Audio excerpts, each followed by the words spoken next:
Rose, thank you for coming on to what we're going to be discussing today around the budget. I know that obviously a lot of people have been paying a lot of attention over the last few weeks, and I think there's been a lot of cause for concern. People are obviously kind of sitting on their hands and waiting to see what's going to happen.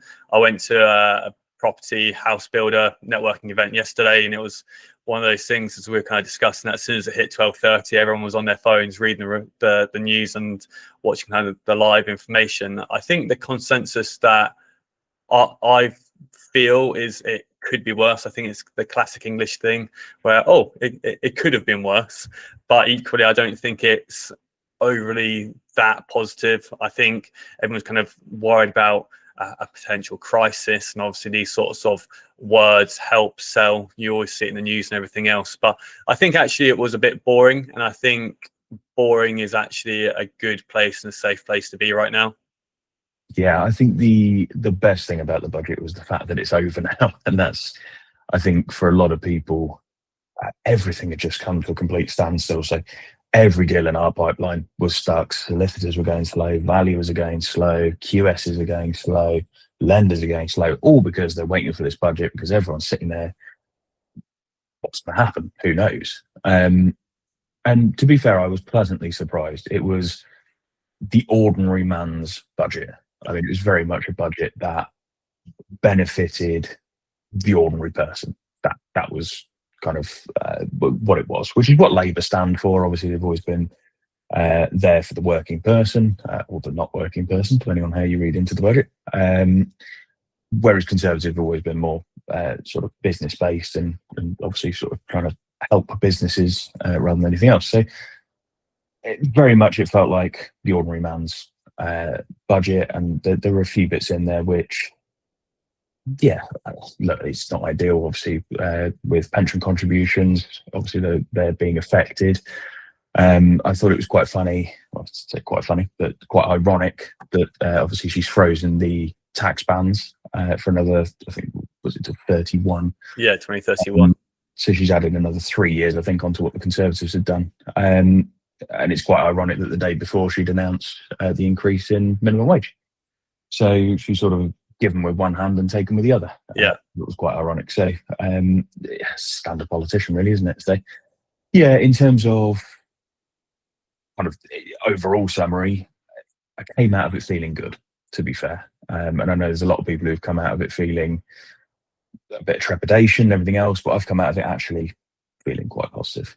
I think there are some key learnings from when Liz Truss obviously came in and she kind of brought through her budget. I think there was pandemonium off the back of that. And especially from a developer side, a lot of people went, obviously everything's kind of seller led. So when sellers panic, then developers are then kind of concerned as to selling these final units. And so everything kind of stems down from there. So I think that the fact that Labour obviously saw that car crash, they thought, right, we're going to learn from this and not push anything to any extremes and just play it safe, play it a bit boring right now, and just kind of push forward from there. The key indicator of that was obviously off the back of Liz Truss, and I can never remember the name of the previous chancellor. Begins with a K anyway. His name escapes me. He's actually talking at an event I should have been at today. But anyway, so after the back of that, obviously completely crashed the economy, interest rates skyrocketed, everything else. Whereas the key thing yesterday, and it happened twice, was obviously the OBR accidentally released the budget, which was just summed up our country in one fell swoop, I think. A bit of a laughing stock, really. So an hour before the budget, OBR accidentally releases it, but the pound grew. So the pound had a sudden growth spurt. Yes, all right, it came straight back down and leveled off again, but the immediate reaction was growth. Then obviously the budget happens and everything else, and I was looking at this morning, sort of the pound versus the dollar. And you see it quite clearly. The OBR accidentally releases a statement, shoots up, comes back down, budget takes place, and again, it jumps back up. But the difference after the budget was it sort of went up. I mean, we're not talking a huge amount. I think it went from 1.315 to 1.321. So, I mean, we're talking minimal increase, but in the grand scheme of things, it's a growth. And that growth has stayed for the last, 24 hours. So I think in terms of immediate market reaction as well, is the immediate market reaction to it has been completely different to September, 2 years ago. Yeah. So yeah, I mean, for me, that was again another massive positive to take out of it, was to go, actually, yeah, we've got some stability here for probably the first time in the last 5-6 years. And you just use that word stability there, and I think that is such a key thing from brokers, planners, developers, and everything else in between, and obviously home buyers as well. You're looking for stability. I think when there's a huge fear index and people are really uncertain with what's going on in the market, and I think, as you said at the very beginning, everyone's just glad that this budget is now released. I think over the last few weeks, as you said, people have been sitting on their hands waiting to see what's going to happen, and actually people don't really talk about the economic impact of all of that, because if people are sat waiting for this budget to be released for a month and everything gets dragged out, i.e. planning, as you said there, about kind of your pipeline of brokers' fees and everything else, all of that taken across the whole of the UK in terms of that 1 month delay actually has quite a large impact that not many people are actually discussing. Well, I think that was shown in the OBR's report, in that they scaled back their percentages of sort of how well we were going to do on growth and inflation and everything else. So I think a lot of that has come from the last 3 months, where everyone's just sitting there going, what do we do?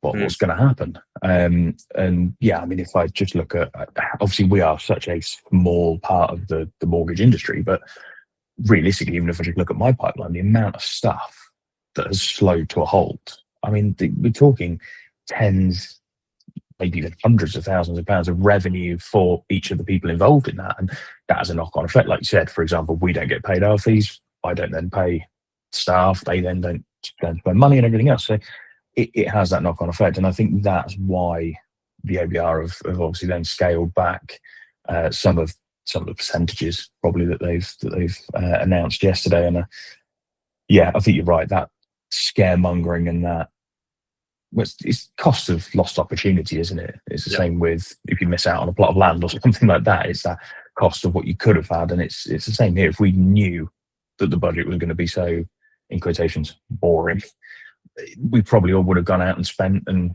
done whatever we wanted to do, and things would have maybe looked even better. But yeah, I think, like you said, stability was what we needed on this one, especially given sort of 2 years ago. I think every broker in the country was sitting there watching it going, God, right, okay, I've got this number of cases in. That's what's going to be lost if all of a sudden all the mortgage rates drop. Because I think back to 2-3 years ago, and yeah, I mean, the day after the budget, it was ridiculous. We were literally fielding, I think offers were literally changing every 15 minutes. It was ridiculous. We were getting an email going, right, interest rates have gone up. Yeah, oh, right, okay, we actually need to pull this as well. And products being pulled left, right, and centre. And it was a rough 3 to 6 months. I mean, well, the irony is that we actually did better during COVID than we did in the aftermath of Liz Truss's budget. So, well, they were very aggressive during COVID, weren't they? COVID's a great example where consumer confidence was essentially at an all-time low. There was a lot of fear, and so everything ground to a halt. So then the government then stepped in with all their stimulus to try and support this. And actually, consumer confidence went the other way with the stamp duty holiday and everything else, and then property started flying. But as we all know, that's you can't actually fix the issue by doing something like that. All you're doing is kind of assisting in that time, and then the market will always kind of come back to that nominal value, won't it? Yeah, and that's it. And like you said, I think during COVID there was so much stimulus. I mean, it was the amount of money that was going around was ridiculous. You had bounce back loans, and you had C-bills. Like you said, you had stamp duty holidays, even to the point where people were eat out to help out, or whatever it's called.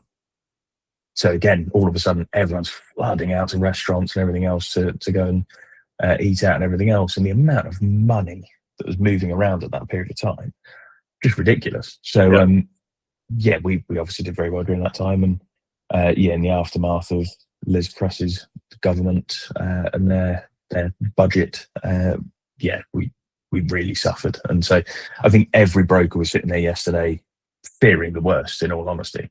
That something was going to come up and tank interest rates and God knows what else. But actually, out of the back of yesterday, there's a lot of conversation of, obviously, the plan is to try and get inflation down from, I think we're at 3.6% at the minute, get it down to 2%. And obviously, there's then the Bank of England have a an obligation, I think, now off the back of this to move us from what we 4%, I think, on the Bank of England base rate at the moment. We've got to be seeing that getting down to 3 by the end of next year, which 2 months ago, we're sitting here wondering what the hell's going to happen with this budget, and are we going to see 5% interest rates again? But actually, I think we're in a good place. I think we'll see some movement towards that 3%, I think. And look, it's not ideal. There's God knows how many things out of this budget that people are not happy about. National insurance on landlords, for example, that puts pressure on the sort of accidental landlord, if you like. And I think that's the bit we have to be careful about, is that I read a great post yesterday and watched a great video yesterday. And it was around, this is the country of opportunity still. There is so much opportunity in this country if you know where you're looking. Yes, Dubai is phenomenal. Everyone's moving to Dubai. But there is still so much opportunity in this country. And I think it's very important to remember that there's always a way of navigating these situations. If you're a sort of landlord with a minimal portfolio and all of a sudden you're paying national insurance, well, okay, great. It's hit your bottom line a little bit. Speak to a good accountant, speak to a good tax advisor. There are undoubtedly ways of getting through this. And all right, it's not as simple as just incorporating and moving your portfolio into there, because obviously then potentially getting capital gains tax and everything else. So they're going to hit you in another column potentially. Yeah. But now's the time to start future planning. And I think, it's still very much the land of opportunity. There's all these different things that have come out. I think the problem is that if it's not Labour, it's reform. And Jesus Christ, who knows what would come out of a reform budget? If it's not Labour, it's Conservative. Who knows what comes out of a Conservative budget? It really is, no matter how we look at any of these budgets, I think yesterday was not as bad as it could have been. Yeah. Or the budget was not as bad as it could have been. So, I think that's my very concise summary of kind of the feelings that we had going into yesterday. No, I'd agree with most of that, and that's one of the reasons why, when setting up the Property Developers Network, as we kind of said earlier, we've got an accountant coming in and doing a presentation on tax advice and supporting SME developers and investors around those things. It's just about adapting to the new normal, isn't it? And kind of the things that have just been released. So you can kind of complain, or you can kind of go, right, this has happened. How do we now adapt to assist not only yourself, but also your business moving forward? And the benefits of being that entrepreneur is you then have more flexibility, while instead, if you're kind of that, or if you're on PAYE, then you're obviously stuck with, as we kind of said, the fiscal drag and the silent tax that people have kind of touched upon as well, which we've seen in the news quite a lot. Absolutely. And I think the other thing to remember as well is that a lot of these things don't come in until 27, 28. Yeah. If the last few years are anything to go by, chances are Labour aren't even going to be in power then. I think that's the thing to bear in mind. A lot of this is 27, 28. We could have a completely different government. We could have a completely different chancellor. It's so difficult, and you can get dragged into, and I think so many people have fallen foul of this for the last 5-6 years. You can get dragged into a continuous cycle of, I'll just wait until then to see if things get better. I'll just wait for that to see if things get better.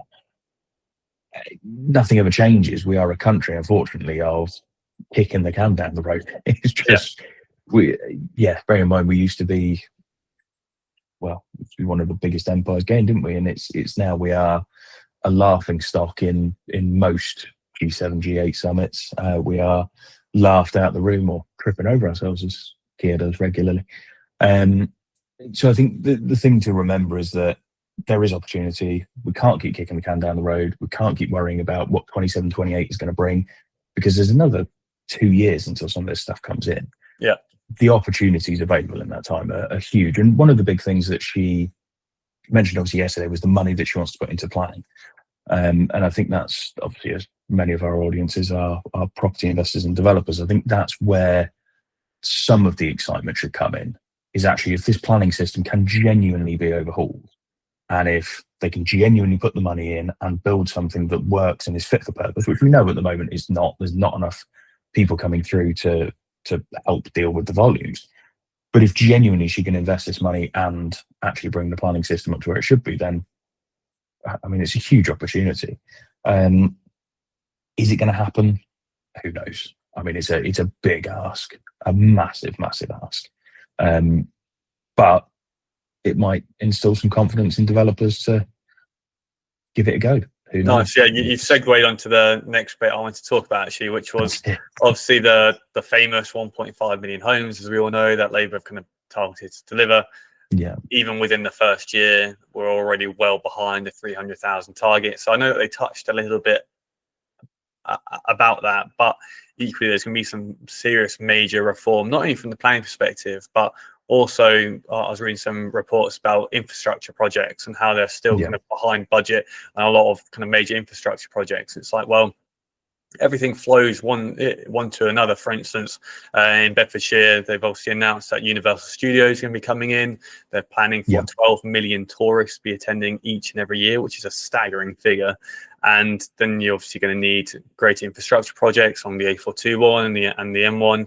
You're then going to need the expansion of Luton Airport and the railway lines that come along with that, etc. So everything flows one into another, especially when you're working on kind of developments, and you can kind of see it from the macro side. And it's all well and good having these kind of high profile figures of 300,000 homes each year, but it's what are you doing to actually support those deliverables, and what you're saying opposed to what policies you're bringing in to support that, not only from large house builders, but also SMEs as well. Obviously, we represent a lot of smaller developers, and so they're the key considerations that we want to be focusing on. They are. And I think the thing as well is that obviously she mentioned, I think it was 10 million, I think it was, to Peterborough. Then there was another chunk of millions over to Leeds, and just money all over the place. I know she put a fair bit into Scotland as well, and obviously they're focusing a lot of their time on the port cities as well. So this is where my geographical knowledge is going to let me down a bit here. But you've got obviously potentially some big investments into those areas. So yeah, like you said, it's going to have this ripple effect. Obviously, we're spending a shed load of money on military and defence at the moment. We've just had the contract, obviously, to do the new Norwegian frigate ships. So obviously that'll, I mean, there's I think 12 billion or something coming out of that. So there's a fair old whack of cash moving over from there. So yeah, there's investment all over the place. But as with all of these things, I think it's that thing of, is it actually going to happen?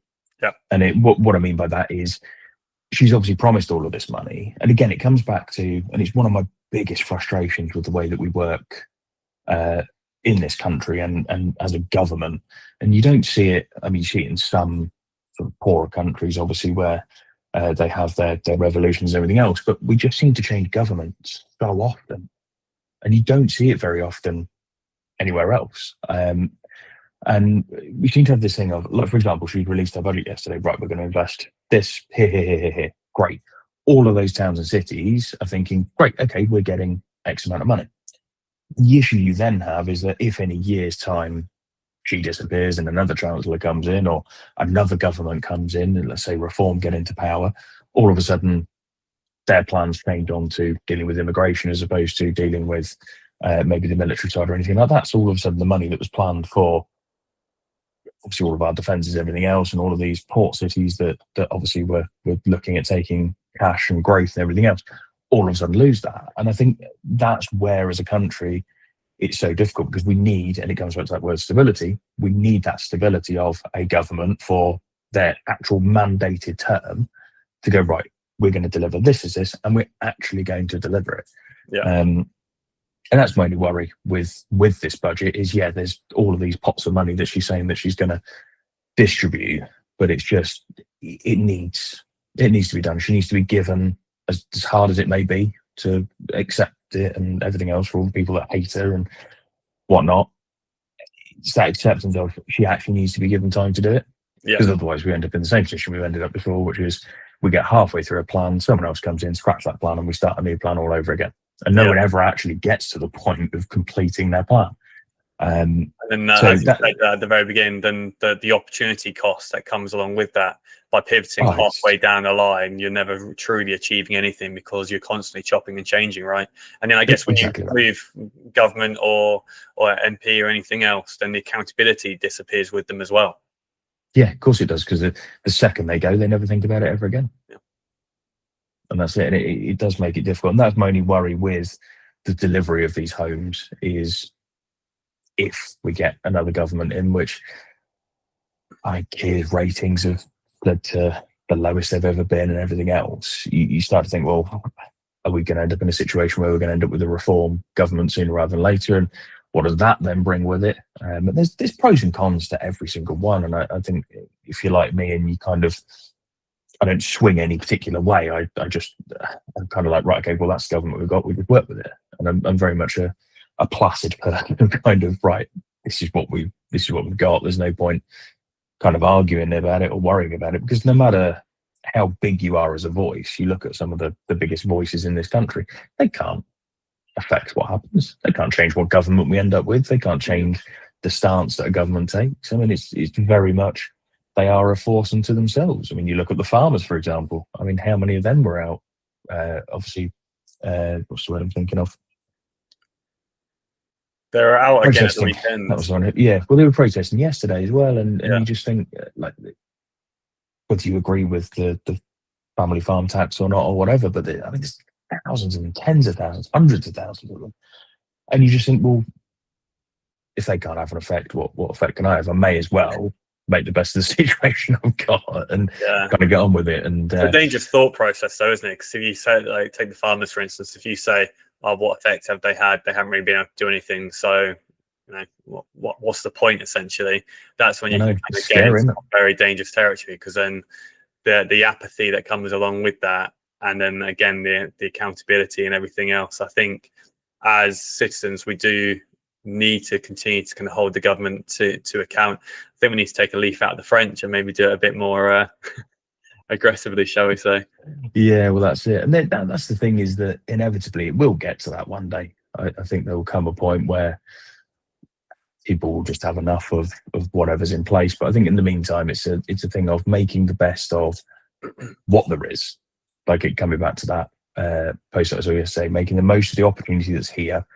I mean, obviously with the mansion tax and everything else, we are going to see the biggest shift of wealth out of this country that we've ever seen. I mean, it's already happening. So there will be a realignment at some point, because you can't have that much wealth move out of the country and not have some sort of realignment. And yeah, it's just crazy to think that I think it's the top 1% of this country pay 50% of the tax. The top 5% of this country pay 30% of the tax. So you look at those figures. I mean, I may have completely butchered those figures, but in terms of that, I mean, you look at the amount of tax that comes from the wealthiest in our country, and there seems to be this stance of go after the rich. Well, it's not as simple as that, unfortunately, sometimes. And the saying goes, isn't it? Socialism doesn't work if all the rich leave. That's it, exactly that. So, yeah, there's going to come a point where that huge amount of wealth is going to shift potentially to the likes of Dubai and Cyprus and places like that, and inevitably there will be a shift. And let's just hope before then there can be enough work done by whichever government we end up with to sort of stabilise the ship a bit, I think. I just wanted to quickly touch upon the build-to-rent market as well. What I like to do is I look to see what the big boys are doing, and then kind of use that as a bit of a reflection on the wider market. Because if, you know, the Lloyd's, for instance, came in with 2 billion, as we all know, to move into the London market, I think they'll do a little bit in Manchester as well, buying up huge swathes of build-to-rent portfolios, kind of large apartment blocks, etc. And I was reading, I think it was a Knight Frank report, and it was basically talking about how this has shifted over the last kind of 2-3 years, and the products that they're buying right now is probably the lowest since they entered the market. And it's kind of like, well, if these guys came in super aggressive with the view to obviously build a huge build-to-rent portfolio, and then over the last 6, 8, 12 months, they've started to kind of really slow down, that's obviously a consideration of where we are in terms of inflation, where we are in terms of the budget, where we are in terms of when the general election took place and the uncertainty around that. So I think the fact that a lot of these build-to-rent companies have been were really aggressive, are now kind of taking a little step back for a second.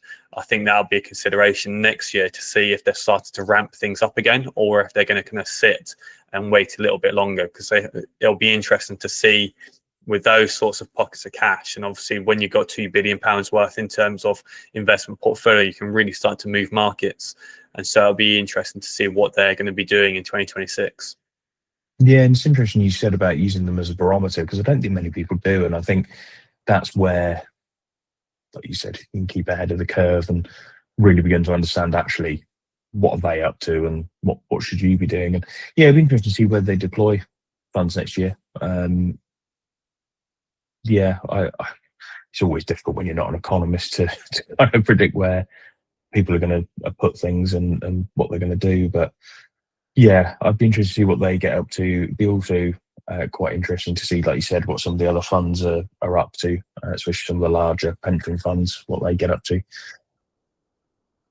Who knows? I'd love to be able to predict it. I really would. We'd be very, very rich. I think it'd be lovely. But I think one thing for certain is we're definitely going to see, I think, some interest rate drops, and that may then, like you said, drive some of them to flood the market a little bit. Great. Well, thanks for that, Michael Primrose. Thanks for coming on. Pleasure.